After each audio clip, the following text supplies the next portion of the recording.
누구나 행복하고 싶은데 행복하지 못하게 하는 여러 가지 요소들이 있죠. 커다란 일들, 스트레스, 밤에 잠을 제대로 자지 못하고 중심을 잡지 못해요. 왜 그럴까요? 여러 가지 이유가 있겠죠. 그런데 스트레스를 받을 때 걱정과 염려 속에 빠지면서 한 가지 공통된 증상을 겪습니다. 생각이 많아지죠. 즉, 어떤 환경이든 어떤 이유가 됐든 생각이 많아지면 스트레스를 많이 받는다. 뇌라는 것이 그렇대요. 어떤 결정을 내리면 그것이 옳은 결정이든 옳지 않는 결정이든 일단 결정을 내리면 좀 편해진다고 합니다. 우리도 그렇잖아요. 그래, 하지 말자. 아니야, 그래도 하자. 라고 결정해버리면 그 다음부터는 생각이 많아지지 않습니다. 그래서 생각이 많으면 스트레스가 많아지고 행복할 수 없다. 그러나 생각이 사라지면 마음이 편해진다는 것을 우리는 삶으로 경험합니다. 그렇다면 어떤 사람이 생각이 많고 어떤 사람이 생각이 많지 않을까요? 정말 필요한 것은 무엇일까요? 많이 아는 것은 병일 수도 있고 힘일 수도 있다라고 했습니다. 많이 안다는 것은 우리에게 길을 알려주진 않아요. 많이 알기 때문에 생각이 많아질 수도 있죠. 많이 알기 때문에 생각이 정리될 수도 있습니다. 이것은 그때그때마다 다르다는 거죠.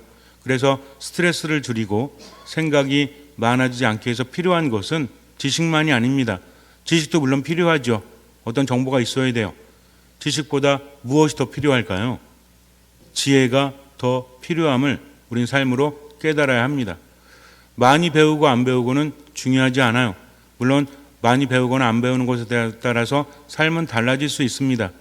하지만 지금 내 처지에서 많이 배웠든 많이 배우지 못했든 지혜가 있다면 삶은 한결 나아진다는 것이죠. 세상에서 가장 지혜로운 사람이 누구였다라고 하죠? 그 전에도 없었고 앞으로도 그렇게 지혜로운 사람은 없을 것이다라고 하느님께서 말씀하신 사람이 바로 솔로몬이죠. 옛날에 아이들이 공부를 배우면서 간식을 먹었습니다. 간식을 제공해 주었어요. 그런데 한 아이가 자기 몫으로 나온 계란을 일찍 먹어버렸습니다. 참지 못하고 간식 시간에 먹어야 되는데 간식 시간이 되었을 때 아이는 손가락만 빨고 있었죠. 주변의 아이들을 보니까 계란을 까먹는데 너무 맛있어 보이는 거예요. 그래서 옆에 있는 친구에게 부탁을 했습니다. 얘야, 나에게 계란 하나만 구워주지 않으련 내가 내일 갚을게. 친구가 말합니다. 그래, 내가 너에게 계란 하나를 구워줄게. 그런데 조건이 있어. 내일 갚지 말고 내가 말했을 때 나에게 갚으렴.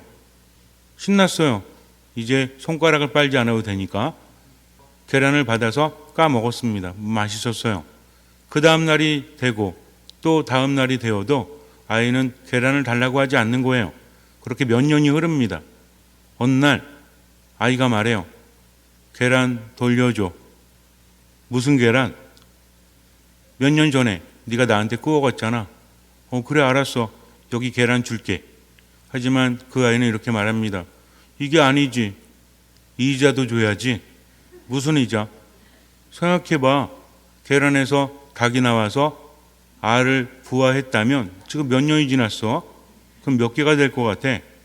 아이는 참으로 난감했습니다. 이게 말이 안 되는 것 같아요. 근데 듣고 보니까 말이 되는 것도 같아요. 그래서 말합니다.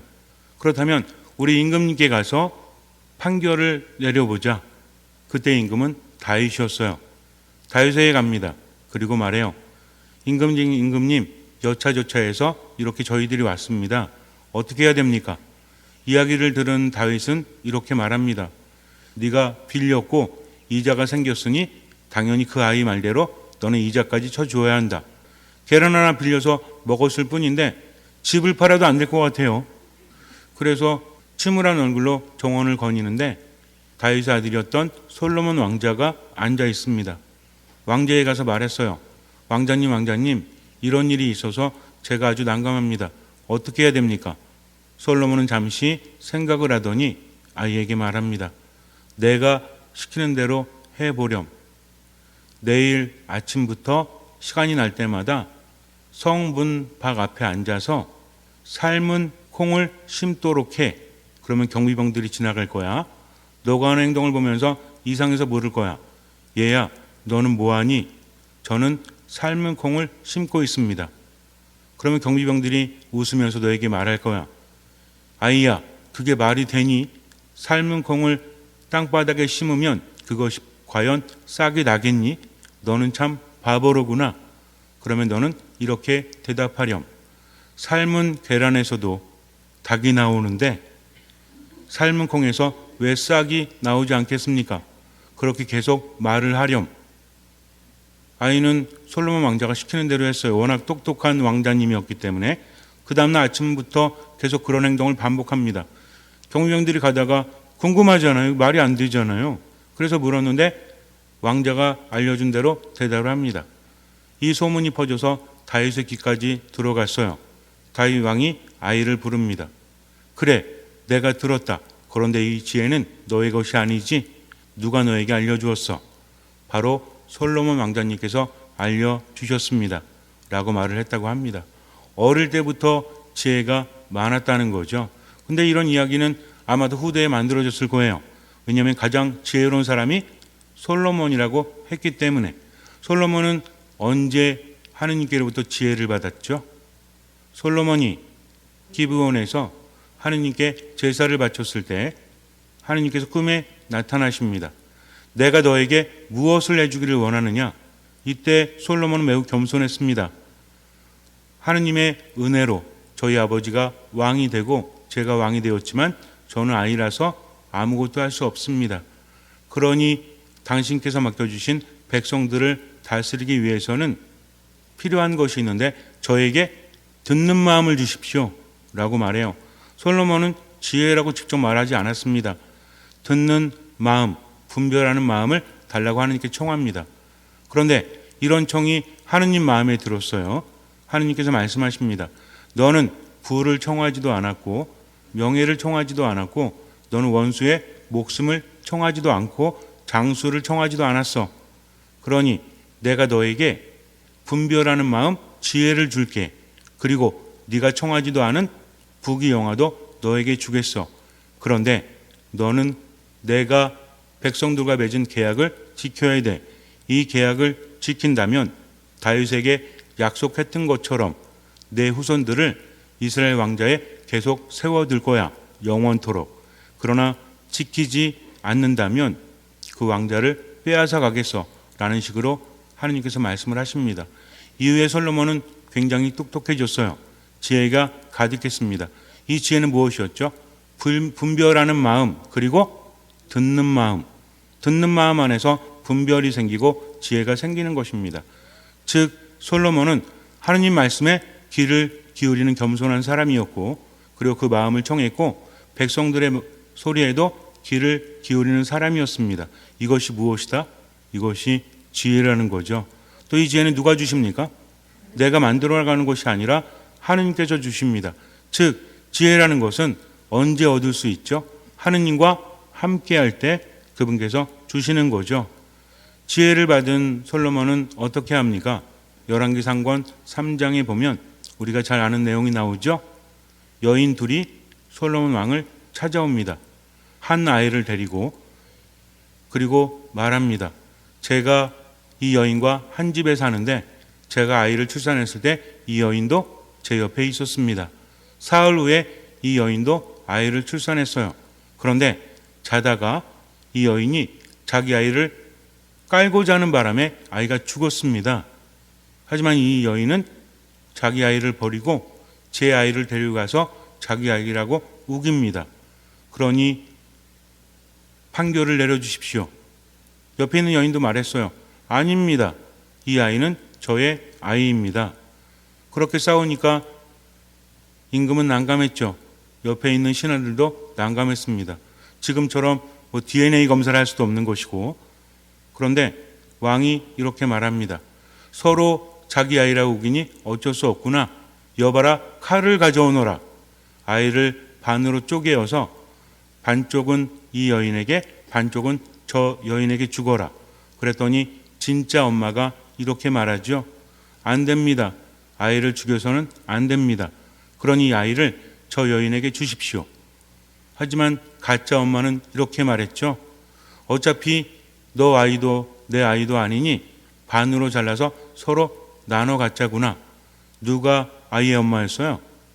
당연히 첫 번째 여인이 아이의 엄마였죠. 솔로몬 왕은 말합니다. 아이의 엄마는 아이를 소중히 여기고 아이의 엄마가 아닌 사람은 소중히 여기지 않으니 이 아이는 첫 번째 여인의 아이이다라고 판결을 내립니다. 이 판결이 모든 백성들에게 퍼지고 솔로몬은 지혜로운 사람으로 칭송을 받았죠. 그 다음에도 이스라엘 역사에서 볼 때 솔로몬 왕처럼 통치를 잘하는 사람이 없습니다. 참으로 지혜로운 사람이었고 정치를 잘했을 뿐만 아니라 하느님의 성전도 지었죠. 자신의 궁전도 짓습니다. 여러 가지 건물을 아주 많이 지었는데 아주 대단했다라고 합니다. 나라가 아주 번영했어요. 왜 그랬습니까? 솔로몬이 지혜를 가졌기 때문이죠. 그러나 우리는 더 깊은 의미를 알고 있죠. 왜 그랬어요? 하느님께서 함께 하셨기 때문이고 그에게 어떤 마음을 주셨기 때문에? 듣는 마음을 주셨기 때문입니다. 이렇게 대단한 솔로몬에게 스바의 여왕이 찾아옵니다. 이 여인도 매우 지혜로운 여인이었다고 하죠. 누군지는 정확히 알 수 없습니다. 여러 가지 전승들이 있을 뿐이죠. 그래서 남방의 여왕 이렇게 말을 하기도 하는데 여러 가지 설이 있지만 그 중에서 그나마 가장 유력한 것이 예멘의 여왕이었다고 합니다. 솔로몬을 찾아온 이유가 무엇이었죠? 지혜를 듣기 위해서. 그런데 원래는 이것도 정확한 건 아니지만 이 여인도 굉장히 지혜로운 사람이었대요. 그래서 솔로몬과 함께 지혜를 겨루고자 왔다는 거죠. 여러 가지 질문을 합니다. 막힘이 없었죠? 어떤 마음을 가졌기 때문에? 듣는 마음을 가졌고 분별하는 마음을 가졌기 때문입니다. 솔로몬이 말하는 것을 들은 여왕은 감탄을 합니다. 그리고 솔로몬에게 많은 것을 선물하는데 그때 받은 것은 솔로몬이 그 전에도 이후에도 받지 못할 만큼의 많은 양이었다라고 하죠. 여인은 기뻐하면서 돌아갑니다. 지혜를 얻는다면 그만큼의 보물을 주어도 아깝지 않은 거죠. 많은 것을 가졌지만 이 여인도 행복한 사람이었죠. 왜? 재물에 마음이 묶인 것이 아니라 어떤 것을 청했기 때문에? 지혜, 듣는 마음을 청했기 때문입니다. 그래서 돌아가요. 어떤 설에 의하면 이때 솔로몬이 이 여인과 사랑에 빠졌다고 합니다. 그래서 아이를 낳았는데 이 아이가 훗날 이디오피아인가 거기를 세운 왕이었다라고 해요. 어쨌든 이런 전승이 굉장히 많습니다. 이렇게 솔로몬은 지혜로운 사람이었어요. 그런데 문제가 생깁니다. 이렇게 끝나면 해피엔딩인데 솔로몬이 어떤 마음을 잃었을까요?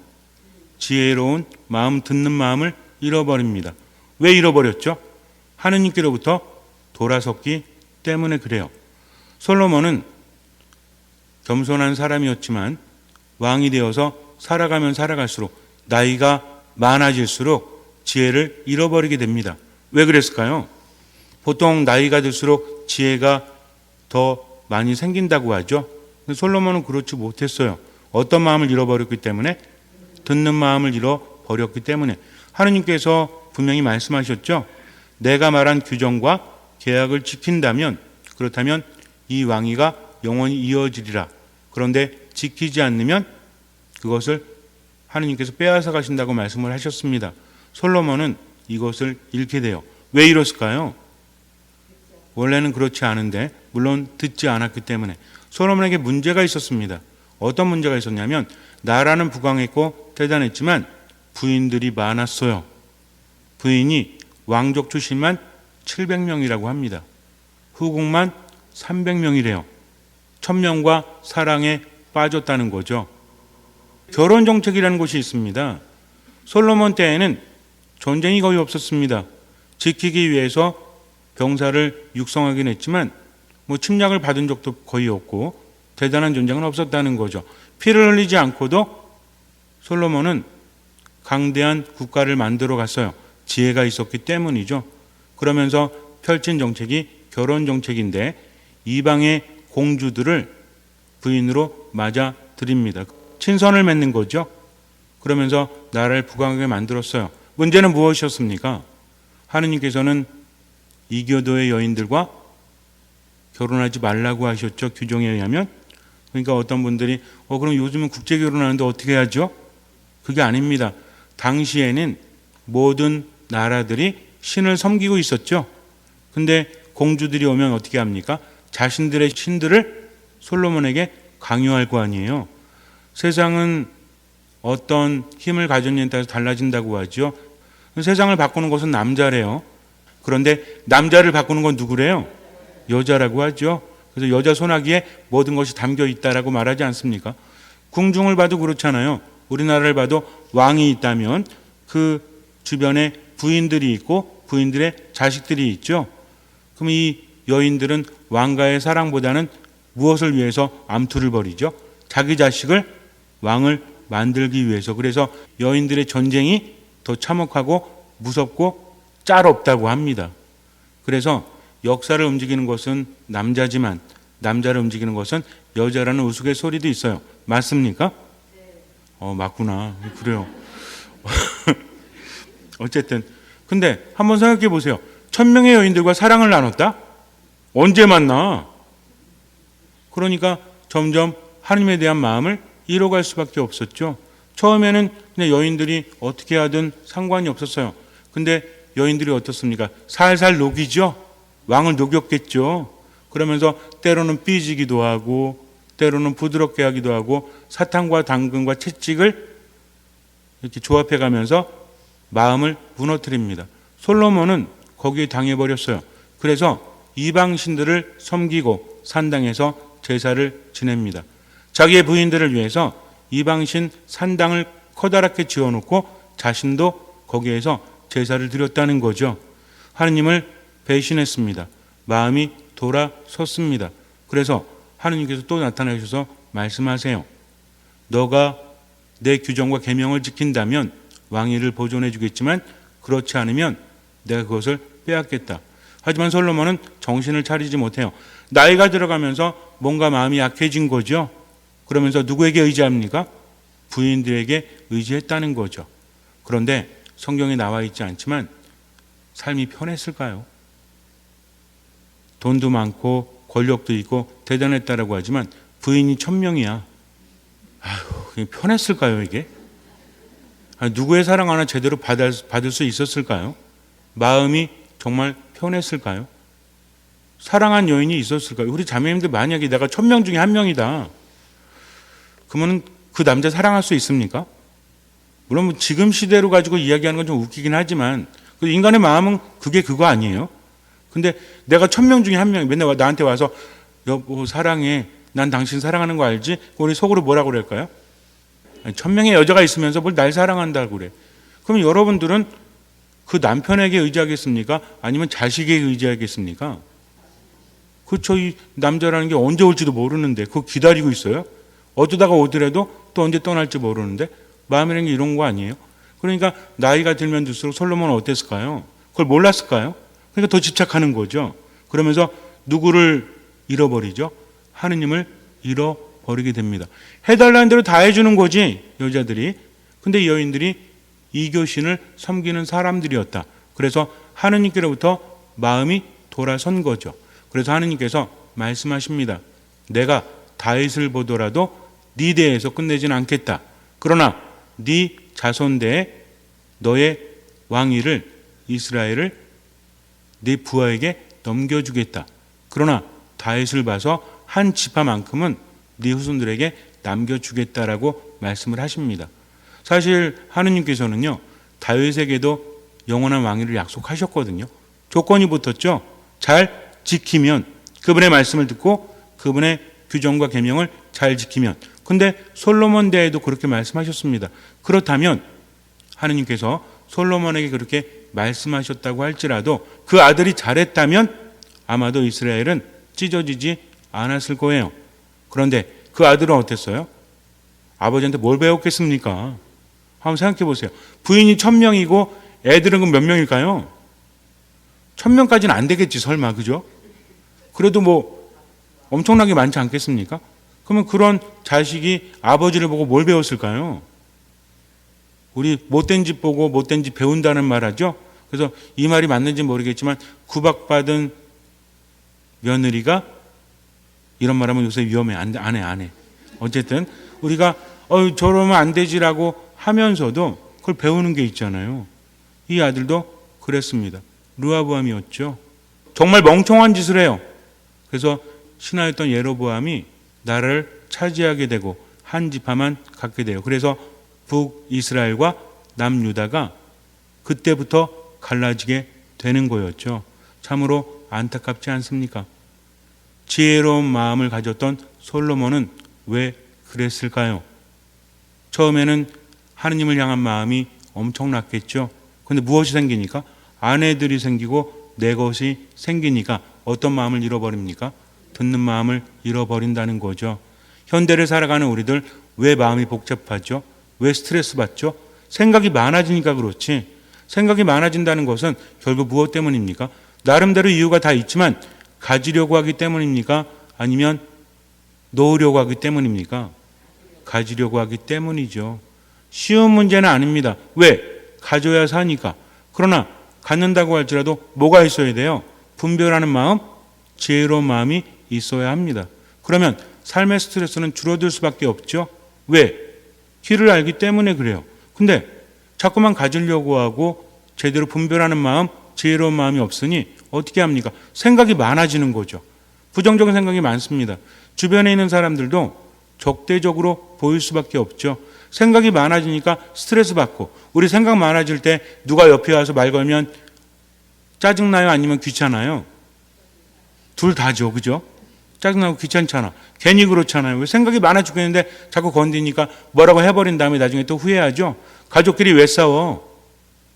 그런 경우에 더 크게 싸우지 않습니까? 즉 생각이 많아진다는 것은 분별하는 마음, 지혜로운 마음이 없는 상태에서 자꾸만 그렇게 한다는 것은 스트레스를 받고 힘들어질 수밖에 없다는 거죠. 몸도 마음도 정신도 안 좋아진다는 겁니다. 행복할 수 있겠습니까? 더 많이 가질진 모르겠지만 뭘 잃어버려요? 평화를 잃어버립니다. 행복을 잃어버린다는 거죠. 그래서 다른 것은 다 잃어도 잃지 말아야 될 것이 있죠. 어떤 마음? 듣는 마음, 분별하는 마음. 그런데 이것은 언제 생깁니까? 다른 것은 다 잃어도 잃지 말아야 될 분이 있죠. 누구십니까? 하느님이시라는 거죠. 듣는 마음은요, 하느님 안에 머물면 생겨나는 겁니다. 이런 듣는 마음을 통해서 많은 것들이 해결되고 행복할 수 있다는 거죠. 한번 생각해 보세요. 우리 가정에, 내 인생에 정말 필요한 것이 무엇일까? 우린 많은 것들을 청하지만 정말 청해야 될 것은 무엇입니까? 듣는 마음이라는 거죠. 듣는 마음을 청한다는 것은 결국 뭐예요? 하느님, 저와 함께 하십시오 하면서 하느님과 함께하는 마음이라는 거죠. 이것이 바로 신앙입니다. 하느님께 마음을 드리고 듣는 마음을 유지하면 하느님께로부터 지혜와 분별하는 마음이 생겨서 우리들의 삶은 한결 가벼워질 거예요. 그리고 행복할 겁니다.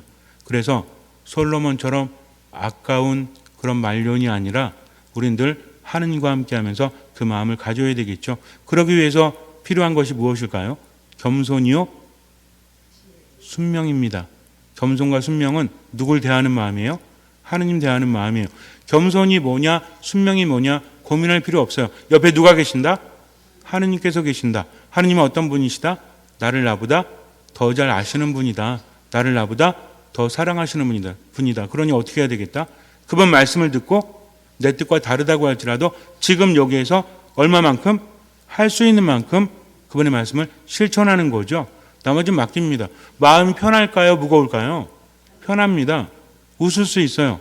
행복할 수 있습니다. 그러니 가볍게 세상을 살아가는 거죠. 잠시 눈을 감으세요. 요즘 시대에 정말 필요한 것은 무엇입니까? 시대를 뛰어넘어서 정말 필요한 것은 듣는 마음이에요. 지혜와 분별하는 마음입니다. 생각이 많아지지 않아요. 확실합니다. 그래서 삶이 가벼우니 행복할 수 있습니다. 이 모든 것은 하느님께서 함께 하시기 때문이죠.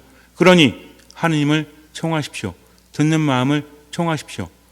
나보다 나를 더 잘 아시고 사랑하시는 그분께 모든 것을 맡기고 그분의 뜻대로 지금을 살아가십시오. 미사, 말씀, 기도 안에 늘 최선을 다해서 머무르십시오. 주님께서는 그 믿음을 보시고 우리 삶에 놀라운 기적을 일으켜 주실 것입니다. 아멘.